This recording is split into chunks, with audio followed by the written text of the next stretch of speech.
iHeartRadio Broadway, driven by Mercedes-Benz. The best or nothing.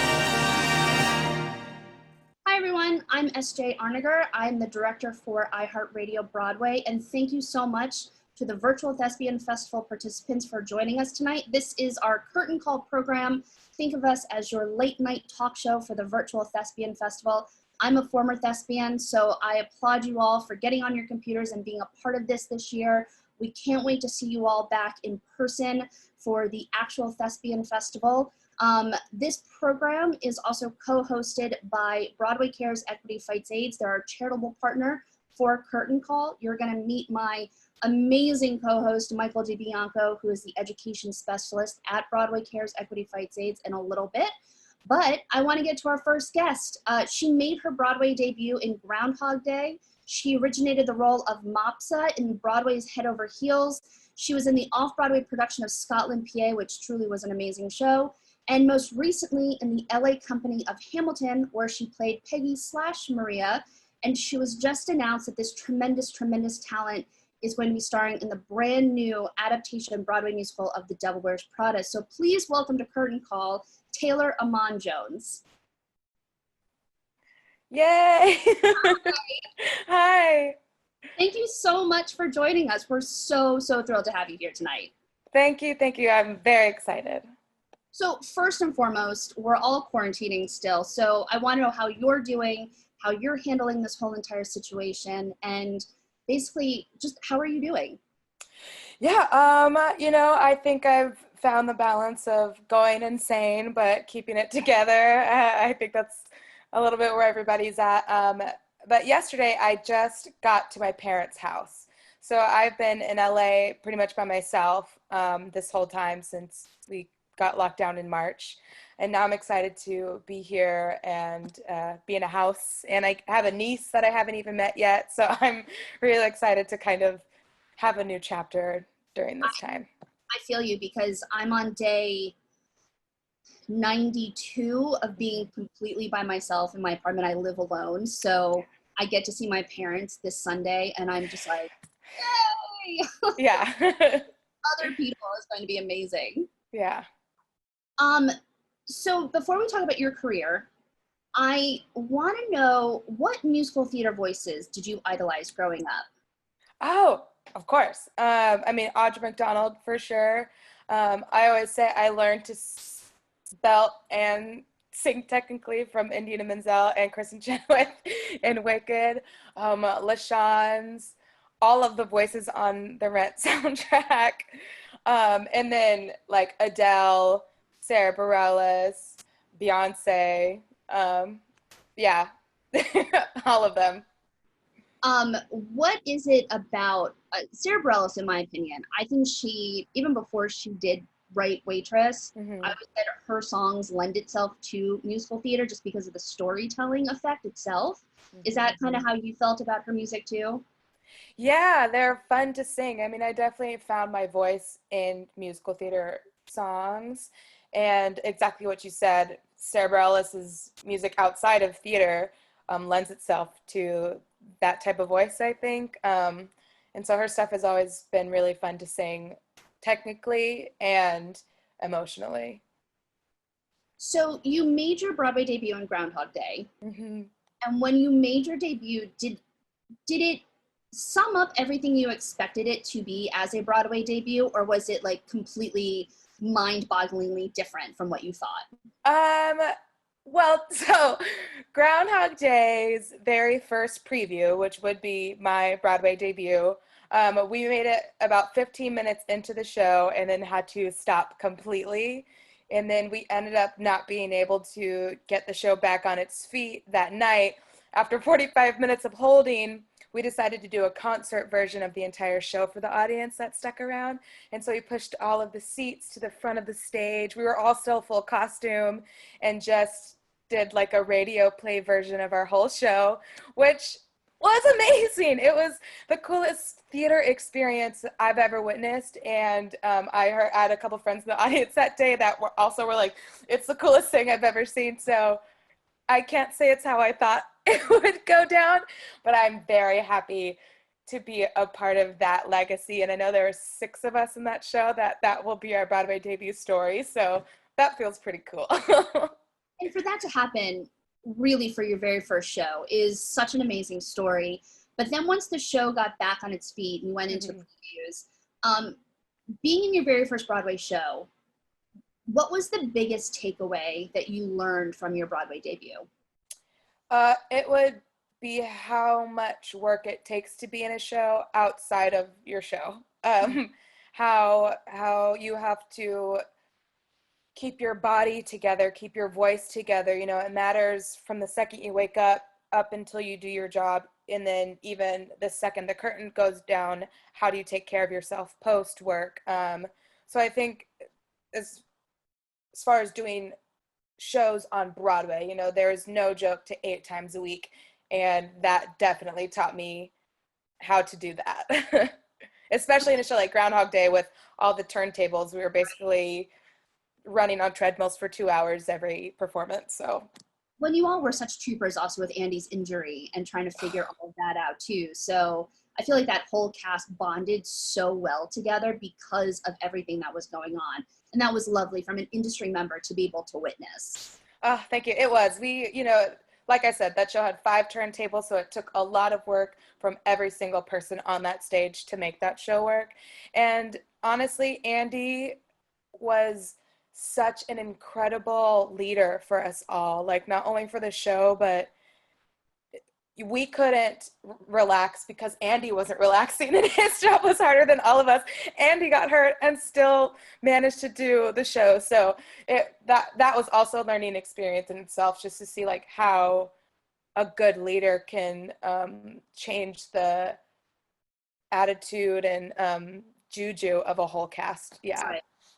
So with your career, you've had the wonderful opportunity to originate roles between Head Over Heels, Scotland, PA, soon to be Devil Wears Prada, but you've also been able to work with some amazing directors, Lonnie Price, Matthew Warchus, Anna D. Shapiro, soon to be. What has this whole career so far meant to you as a performer? Oh, that's like such a huge question, but in a great way. I didn't go to a 4-year university. I did a lot of regional theater in the Bay Area. And so I was used to doing, you know, whatever shows are in the canon, whatever makes it, whatever rights make it down that year. And so I totally thought that, and I was fine with my career just being like, whatever shows on Broadway, like I'll just be in those shows, you know, I'll do Wicked for 15 years, like whatever. So being able to originate roles is something that I didn't know would even be a part of my journey. And now I never plan on stopping and never will stop originating roles because you get to do whatever you want. And it really has forced me and made me become a true artist within myself. You mentioned working with all these great directors. And I think the difference of moving to New York is, you know, everything is harder because everyone has been doing this longer, and so they expect a little bit more out of you. And not that anyone's like pushing you, but you know, they expect you to come with options and choices and ideas once you're playing inside the scene. So that has been something that as I originate more and more, that I've given myself permission to play more and to trust myself more and to just try, especially with shows like Scotland, PA, or last summer I did the Old Globe I did Despero, the Tales of Despero at the Old Globe, which was puppets and mice and people. So there was no choice but to push myself out of my own comfort zone and dive into these new worlds. Yeah. And to go from originating roles like you have been to then going into Hamilton, which is an already established show, were you able to make the roles of Peggy / Maria your own when you went into the LA company, or was it very much like, this is how we do it? Hamilton is actually one of, I would say, few shows that values the individualities of their actors in any cast. So they hire you, yes, because you have something of the role they're looking for, but also because of who you are. And so immediately they gave me a lot of permission to play both of those roles how I wanted to. And so that was really cool and felt really special to join such an established show with such a history, but be able to put my own spin on it is really cool. Yeah. So we're going to take a quick commercial break. I'm going to welcome in Michael DiBianco from Broadway Cares Equity Fights AIDS with a PSA. Hey, thespians, hey! I'm Michael DiBianco from Broadway Cares Equity Fights AIDS. I am so excited to be here celebrating thespians in the first ever virtual international thespian festival. Yes! I'm also a proud honorary New Jersey thespian, proudly representing Troop 7455, Toms River High School North. Yes, Jersey pride. I'm so excited to be here. You know, for more than 20 years, students and teachers across the country have been at the creative forefront of generous support for Broadway Cares, creating change within their communities.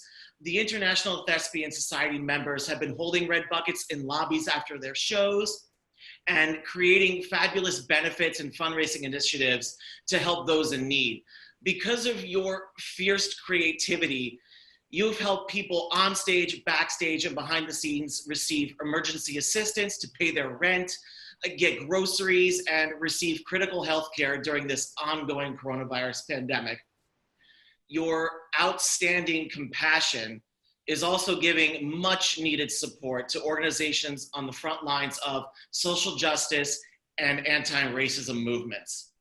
Earlier this month, Broadway Cares gave grants to the Broadway Advocacy Coalition, the Bail Project, Color of Change, and the NAACP Legal Defense Fund. Woo.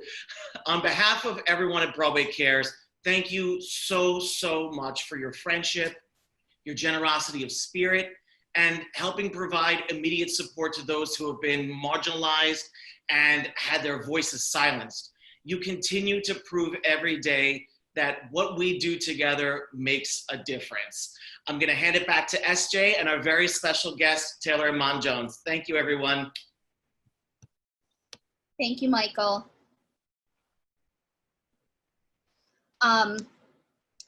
Everything Broadway Cares does is absolutely amazing, but what the thespians do to help with Broadway Cares on a yearly basis is just one of the most magical things I've ever experienced. So I'm glad we can give them a shout out on this talk show tonight. So I want to get back to your career. Like I said during your intro, you were announced that you were going to be going into and originating the role of Andy in the Devil Wears Prada. So my first question is, they announced that a few months ago, but the show wasn't planning on doing its out-of-town tryout for a while, and you basically had about almost a year, I think, from when the announcement happened to when you would be going into rehearsal. So, A, how hard is it to have something announced and then just wait, and then COVID doesn't help, honestly, on top of it? But what is it feeling like? It was crazy. So yes, they announced in December, I think somewhere around there, for next summer for Devil to start in Chicago. And you know, it's one of those very weird, bittersweet isn't the right word, because it's more exciting than that, because it's such an important show and such an important role that I couldn't help but be so thankful for it. But at the same time, I was like, what am I going to do for a year and a half? And it became a very real struggle for me. I mean, I was auditioning for everything. I got to be in Emoji Land for a week. Like, it was a lot of things like that I was hoping to get into. Like, to have a show like that a year out also complicates it, because then you can't do any other shows that are during that time. So yeah, I had a weird time navigating that, but I never stopped hoping and knowing something was going to come along. I was like, this is how the world works. This is how this art firm works. This is how this career works. So we just have to figure it out. We'll keep plugging along. We'll keep collecting unemployment. And auditioned for something, and then finally Hamilton rolled around, and it was literally the perfect slot for both them and me in this time. And so thankfully. Which is an amazing testament to also this industry to have the option to be able to do other things and not just wait around for a year.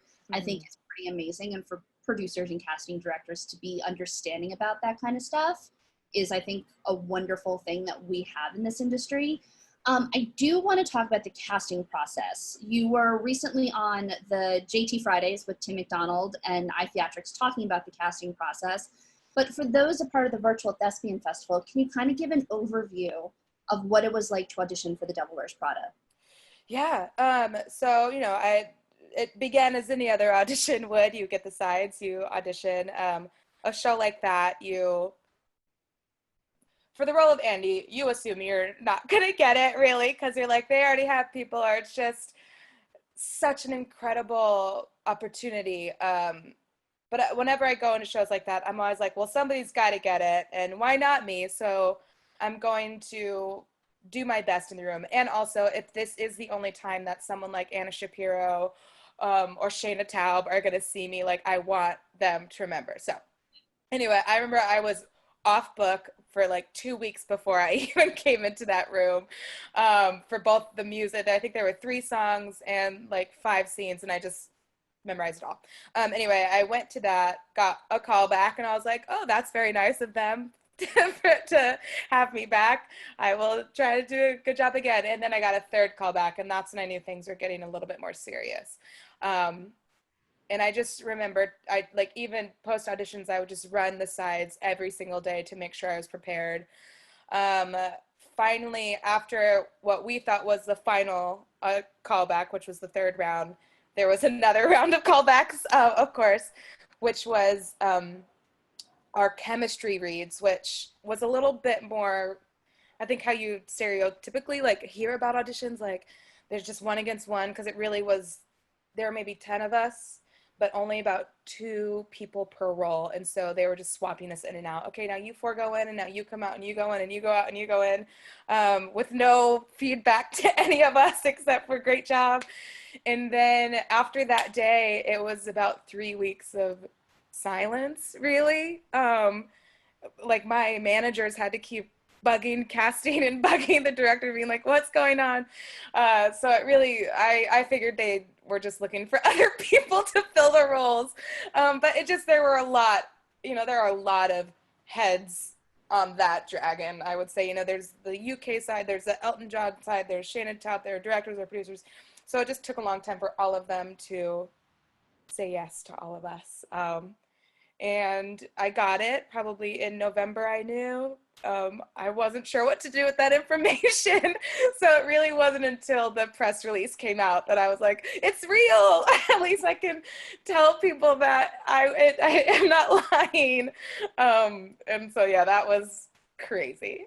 Isn't it weird that you have to actually see your name on print or like on a computer screen with like an actual official thing to make it official, even though you already know it's official? Yes. I like, especially because when I got the offer too, they told me it was going to be a year away. So I was like, well, they can change their mind at any time if they don't say anything. So, but yeah, it really felt real that day, and only that day. What's so funny, because when I got iHeartRadio Broadway to run the station, I found out in November, I actually found out at the end of September, and I had to keep it secret for months before like my official offer letter came through. And so sitting on that secret, I completely understand where you're coming from. It's so hard. And I happened to be at the National Teacher Conference for Educational Theater Association. And I was like, what do I do with this information? I can't tell anyone. So I completely understand that feeling. Yeah, it's bizarre. So I know it's a year away. I'm sure that there's not a script right now. Everything is being worked on. But is there any sort of nugget of information you can give us on what to expect? I mean, we know that Beth Level is co-starring with you. Yeah. Insider info can you give us? Yeah, we actually did do a couple readings, Zoom readings in this day and age of lockdown. And so I have seen the script, and I think if anything, people are going to be so excited. Obviously, I've read the book at this point. I've seen the movie a million times. And I think if you are someone who've read the book and seen the movie, then I think the differences they made between those are respectable and understandable. And I think that is the same for the musical. It is still the story you love, the characters you love, in a new, fresh way. It definitely feels like the Devil Wears Prada 2020, which is really exciting. And if you're a fan of Beth Level at all, then just get ready. It's just, that's all. I really haven't heard most of the music yet, so I don't even know what that is. But all I will say is, as someone who is a fan of the book, a big fan of the book, big fan of the movie, I'm a big fan of the musical. And so I'm really excited for everyone to get what they came to see and also walk away with something new. I really hope there is that fashion montage that happens in the movie. I'm really, really hoping that makes it into the musical. If it's not, I quit. I quit after that. Okay, I'm only in it for the fashion montage. I want musical theater magic with fashion montage. That's what I'm looking forward to. Same. I know it won't be this, but in my mind, I see My Strongest Suit from Aida like flashing. And so I just something just once is all I want. But yeah, I will be trying my hardest to get that in there. Don't you worry. It's so funny you say Aida. I worked on Aida on Broadway when I was an intern at Disney Theatrical, and that Strongest Suit montage is one of my favorite musical theater moments that has ever happened on a stage. Mm-hmm. Agreed. So Agreed. I'm so glad you said that. So moving away from Devil Wears Prada, we talked about having to wait a year and a half out. I know you're working on other things. Obviously, being quarantined with COVID doesn't help. But how do you, as not just an artist, but also as just a human being, how do you stay motivated right now? Yeah, I'm constantly thinking about who do I want to be when I get to go back to work. So, because I have gone through the phases of like, oh, this won't be very long. How much can I do during this short time? So I was trying to read all of the books and work out as much as I can and do all of the stuff. And I kind of like tired myself out and found myself being super not motivated then because I try to do too much in a short amount of time.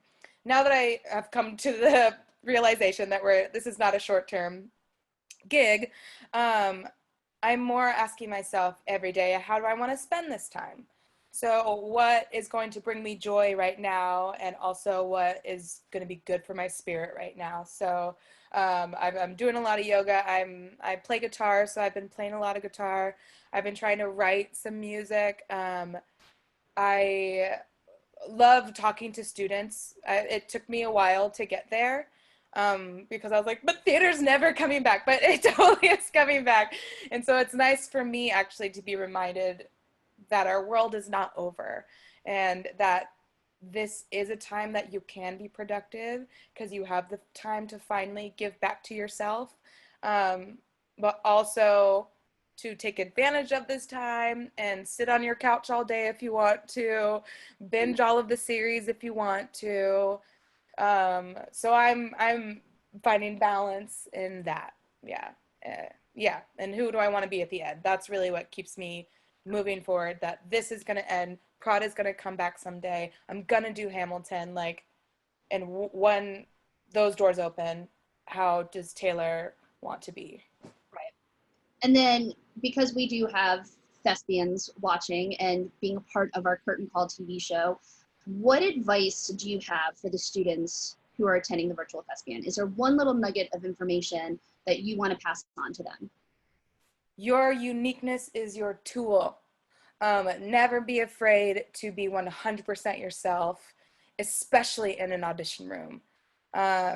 Don't direct yourself in the moment, just fly. That would be the one thing I've learned the most in my time in New York is stop trying to fit into their box and show them a new box they've never seen before when you walk in. Yours. Yeah. I love that. I love that so much. And even not for a performer, like even the students that are watching that are in theater marketing or backstage with lighting or design, like literally just be yourself, be who you truly are meant to be. I love that. No one else can do what you can do. Exactly. I want to, from the podcast that I co-host with Tim McDonald, we do this rapid fire musical theater quiz. I'm bringing it to Curtain Call. So I'm going to bring Michael DiBianco back from Broadway Cares, and we're going to ask you some rapid fire questions to wrap up your portion of the interview, if you don't mind. Not at all. I'm excited. Here we go. Ready, set, go. What's your favorite musical of all times? Rent. Wicked. In the Heights. Funniest, most embarrassing thing that has ever happened to you on stage? Oh, I fell a lot in Groundhog Day. And there was one time that I was on for the lead in her big moment, big key change. The song's called If I Had My Time Again. She jumps out of a tilt-a-whirl, and I jumped out and fell straight to the ground onto my butt, and my shoelace was caught. But it was fine. We giggled, and people thought it was a part of the show. That's all that matters, as long as they thought it was a part of the show. Okay, if you could play any role regardless of gender, what would it be?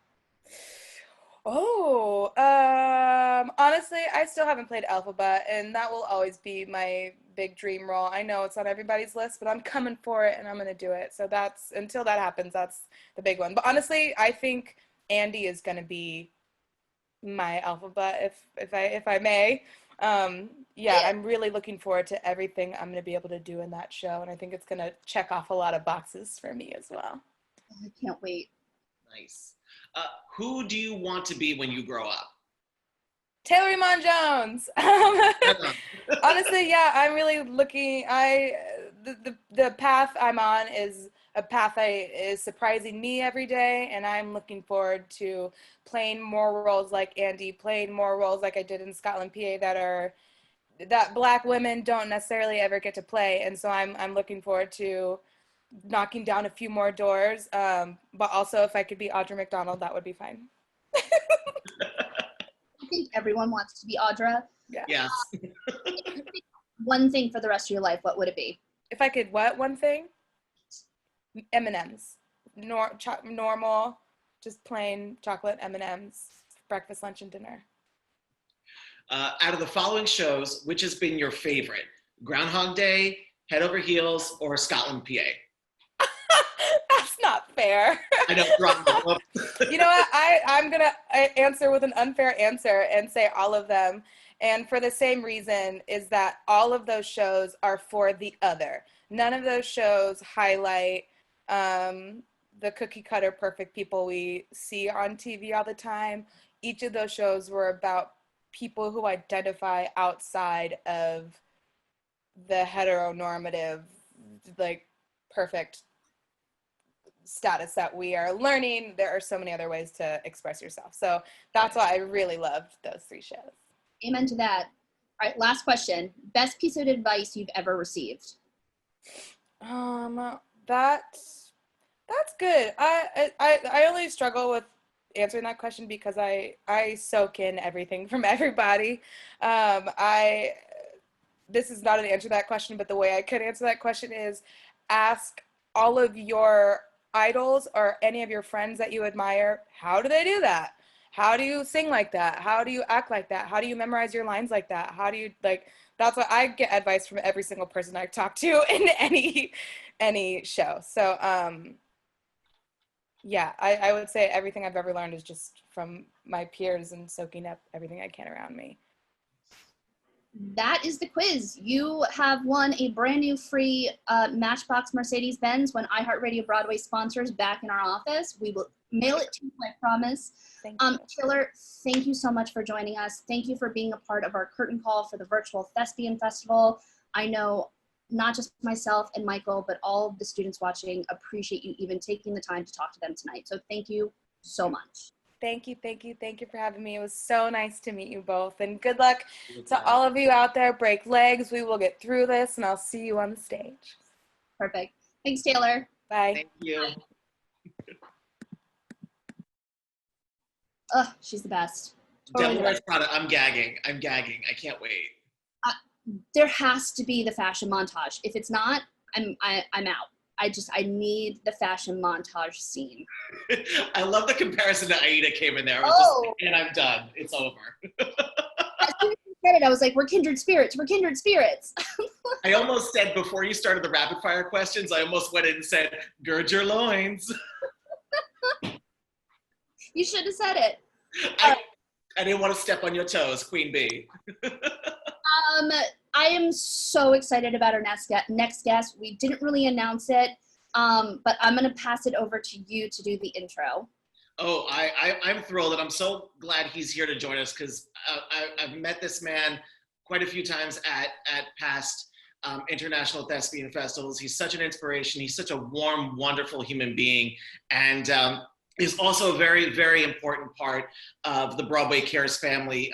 He and his students have always been a great supporter of our organization, doing Red Buckets and other fundraising initiatives. I'm so excited we get to talk to him right now. I'd like to introduce the performing arts teacher, theater director, troupe director for Northwest School of the Arts in Charlotte, North Carolina. Please welcome, from Troop 5634, Mr. Corey Mitchell. Hello. Hi. How are y'all doing? How are you? Okay, it's good to be here. Well, it's good to have you here, and we so appreciate you being just a part of this silly little late night talk show for us. I know I had to take a disco nap beforehand. I wish I could have taken a disco nap. So I want to jump right into it. Corey, you have had such an amazing career as a theater educator. I have been able to witness the things that the shows that you bring to International Thespian, your career. But my biggest question is, why did you choose a career in theater education? So, I come from a long line of teachers. My dad had 22 brothers and sisters, and what it almost seemed like, yeah, I know, 22 brothers and sisters, none adopted, by the way. And it seemed like most of the women were teachers and most of the men were truck drivers. And so I did not feel that these guns were really cut out for truck driving. And so I went into teaching. And, I really was one of my students. I took band, I took choir, I took theater, I took dance, I took all of those things. And when I was a senior in high school, there was a scholarship called the North Carolina Teaching Fellows, and I could go to college for free, and in exchange I had to teach for 4 years, and somehow those 4 years have turned into 25 years now. So, as a part of the International Thespians, I'm a former thespian myself. I've been attached to the International Thespian Society and the Educational Theater Foundation for years, just like you have. We all know that we have students that we've taught that are not going to go on to have careers as an actress or an actor, or a performer in any capacity, but want to continue on as a theater educator. What advice do you have for future theater educators? For future theater educators? Run. No, actually, and then if it still overtakes you, if you're running and it still overtakes you, then enjoy the ride, because the thing that happens all the time for me, and what is always my mantra, is that your job is to challenge your collaborators, to challenge your students, to challenge your audience, and in some cases to even challenge your administrators, your principal. To the very nature of an artist is to rebel, and so revel in that rebellion, and that's where sometimes kicking up a little dust is the most fun aspect of teaching. And do you have an overarching teaching philosophy that you kind of have always had, or do you find that your philosophy changes based on who you have as students or what the year may look like? Well, when it comes to choosing shows and things like that, that is always looking at who we have, what we're trying to develop, what we're, like what is the message that we're trying to convey. However, when it comes to teaching, it's always the same. The thing about acting, and the thing that I am always telling my students, is that you have to have a thick skin and a thin heart, which is like, the thick skin is you're going to face nose, left, and right. And if you're getting used to the nose now, you will get used to the nose in your career, and you start figuring out how to knock down those no's. But to have a thin heart, if you will, to have an open heart, to allow for that vulnerability to come in, means that you are not, as Sting said, building that fortress around it, so that nothing that happens on stage affects you. And so those tenets sort of remain constant, year by year by year. And I was telling you before we started, I was watching an interview you did, I believe in 2018, about your program, and you talk about modeling vulnerability. Mm-hmm. And I was wondering if you could talk a little bit about what you meant by that. Well, you said it was from 2018, and as the years go by, the memory becomes more and more like Swiss cheese. But if it's modeling vulnerability, the thing that happens for me is that I also teach with an open heart. I lead with my heart, and I will tell students stories that have happened to me, of heartbreak, of harassment, of triumph, all of those things. And I try to model that behavior for them to be able to do that. Because if you are willing to tell the story, the people that you're telling the story to will share those stories back. And I find that happens pretty much everywhere I go, is that people want to tell you about their experience.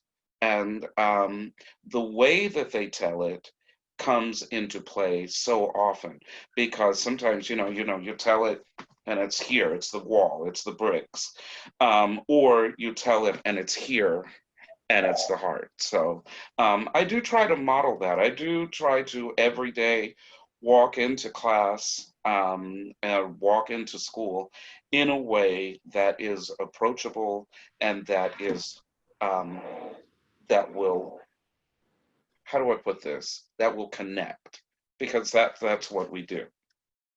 And I also want to go back to 2015.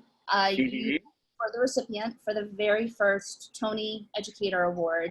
Mm-hmm. Back to that moment when A, you found out that you were receiving the award, and B, standing up on that stage actually receiving the award. What was that overwhelming sensation like to you? So when it comes to keeping secrets, I knew. So I knew for a little while, and I could not. I was listening in the last segment about having to hold something and not being able to let people know. So I had known for a little while beforehand, and actually the day when the press release came out, it was like a day before I was about to fly to New York. And I was actually at the barber shop, sitting in the barber's chair, and I don't see Tony as often as I should, as you can see. And I was telling him about it, and I said, yep, I'm going to go to New York and I'm getting this award. And he's like, that's great. And then all of a sudden I got a text message, and I said, watch it. My Facebook's about to blow up. And it went and so by the end of the day, it was crazy. And then to be at Radio City and to step on stage, for one thing, backstage at the Tonys, they've got that little tiny bathroom off to the side, and everybody had to use it. And the person that was in front of me to use the bathroom was Sting. And so I like went in and I touched the toilet and I went, Sting peed here. I hope. And so, I was like, every breath you take. But anyway, but then to step on stage was just, it was just magnificent. And where it really came out was just to look out, and they've got that optical illusion there at Radio City where the back wallpaper is people. And so it just looked like it really felt like I was just looking at the world. And that was really exciting. And then, of course, afterwards, I was determined that I was going to party until the sun came up, and I almost did. I partied until my feet couldn't take it anymore. So, yes. Your speech at the Tonys, it's one of the most wonderful moments that have happened in the last few years. I mean, we've had a lot of moments that have happened at the Tonys, but that first recognition for education is something that I think we will all remember. It's such a wonderful new addition to the. It really is. And the thing that happened with that is, in that moment I felt like I was representing all of the teachers that I have met over the years at ITF, through other organizations that I belong to here within North Carolina, all of those things. And it felt like I felt lifted by it, because it was all of those things. It was my aunt and a couple of uncles who were all teachers, my mother who was an educator, and my sister who's an educator. It was all of those things sort of wrapped into one. And it felt really good to think that I was trying to be a standard bearer, at least for that first night. So moving away from the Tonys, we're all here virtually speaking for the International Thespian. I do want to talk about Chorus Line in a second, but when we're all going back to school in the fall, do you have any idea what your outlook is for the school year in the fall? That is a very, very good question, for which I have no answer. And that is a part of what the magic of all of this is. And my kids, their favorite question when students walk into the room, those young artists, is like, what are we going to do today? Or I announce to them we're going to do something. Well, what's going to happen with that? And I'm like, y'all, if I was Miss Cleo, I would be a millionaire. But I'm not. I'm Mr. Corey, and he don't know the future. And so I think that what we have to do is we approach it kind of like, kind of like Odysseus. It's going to be, it is going to be a journey, and it's going to be something that we're not going to be able to predict, but there are things that remain the same, which is a dedication to your art. Whenever the opportunity comes to work in whatever capacity it is, whether it's in this little box here, or if it's on a full stage, or if it's outside, you just approach it with your full heart. You work with your full heart, and you take advantage of every opportunity that you can for the excellence, and the rest kind of takes care of itself. So, with that being said, Chorus Line will be main staging at the virtual festival this year. Yes. What can we expect from the virtual version of A Chorus Line?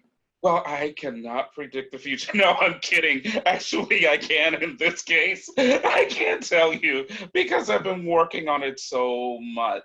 And I do know one thing is from here on in, I'm going to start taping our shows because when we performed it in December, I actually didn't tape the show.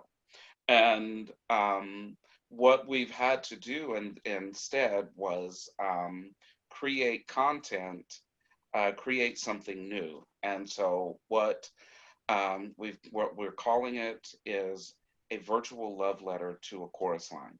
And so what we've done is kids, I love them, but they cannot put down their phones. They have, and my choreographer and my stage manager, in some cases, I've asked them, and my director's assistants, sometimes I would ask them to tape stuff so that I could use it as reference in doing notes. And so what I have is rehearsal footage and what I call B-reel, but instead what we're doing is it's going to be an exploration of what it is that has made a chorus line so iconic. And the students have been able to pose that question to a number of different people, both within the cast, and also there is going to be in the tape an interview with Donna McKechnie, and an interview with Charlotte Dambois, and an interview with Ron Dennis, who's original Richie. There are a few other little surprises with that I'm going to hold on to, but it is. So we're calling it a virtual love letter to the show, and it will also be interspersed with some of that rehearsal footage and some production stills and things like that, and just trying to get to the heart and to the magic of what that show is. I cannot wait. I'm so excited. I've been hearing all about it from various people, so I implore you all watching tonight, because this episode will be the very first night, I implore you all to go watch A Love Letter to a Chorus Line, because I know it's going to be fantastic. I just want to say, I think you've known this because I've had conversations with you before at International Thespian. I'm such a huge fan of yours.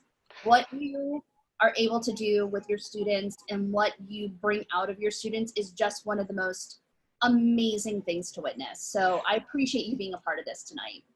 You are so sweet. Thank you so much. And I will say that I have been very fortunate in the career that I've had, but I also am aware of the fact that this is not a me thing. Where I have been the most fortunate is in the collaborations that I've been able to foster and that I have with the other teachers that I work with at school, with artists who are outside of school.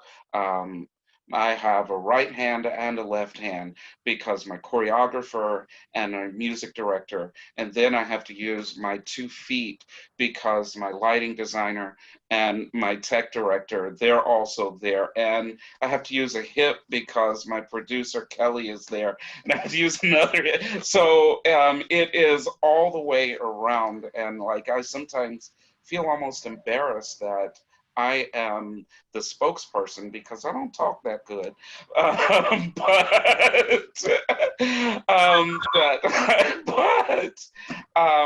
it's been a real blessing. It's been really fortunate with that. Well, again, I'm so excited to see Chorus Line. Please watch. I cannot wait. Corey, thank you so much. And thank you. Hopefully see you next year in person. Oh, yes, SJ, I cannot wait. Hey, Michael. I'm back.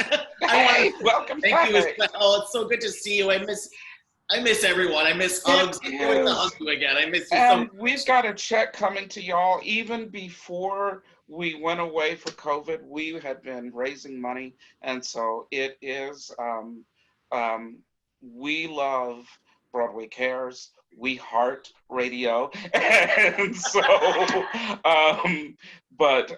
yes, so there is a check coming to you from Troop 5634 too. Awesome. Thank you so much. You guys are incredible. Really. Thank you. Thank you, Corey. We'll see you soon. Oh, my heart. My heart. I feel like I'm in the lobby of the Lead Center right now. Like I don't know. You did you get like I just felt like that was so much fun. Yeah, like I kind of expected certain people to walk through as we were having conversations. Absolutely. Yeah. Oh, you know what I thought of? I had this in my kitchen. You would appreciate this. One of the staff members from the Lead Center last year gave me one of these, the Lead Blend coffee. So I'm definitely feeling nostalgic. I actually know exactly who you're talking about right now, so even better. Sorry, guys, little inside joke for the vendors at International Thespian last year. Anyway, you all are amazing. Again, I think the fact that you all have taken the initiative to be a part of something virtually, to take a step back and go, how can we even still be a part of this, is amazing. Thank you for letting Michael and I even host something for you all. We were super excited to do it. We will be back tomorrow with another show, but this is Curtain Call with iHeartRadio Broadway and Broadway Cares Equity Fights AIDS, and we'll see you tomorrow night. See you tomorrow night, everybody. Thanks, guys. iHeartRadio Broadway, driven by Mercedes-Benz. The best or nothing.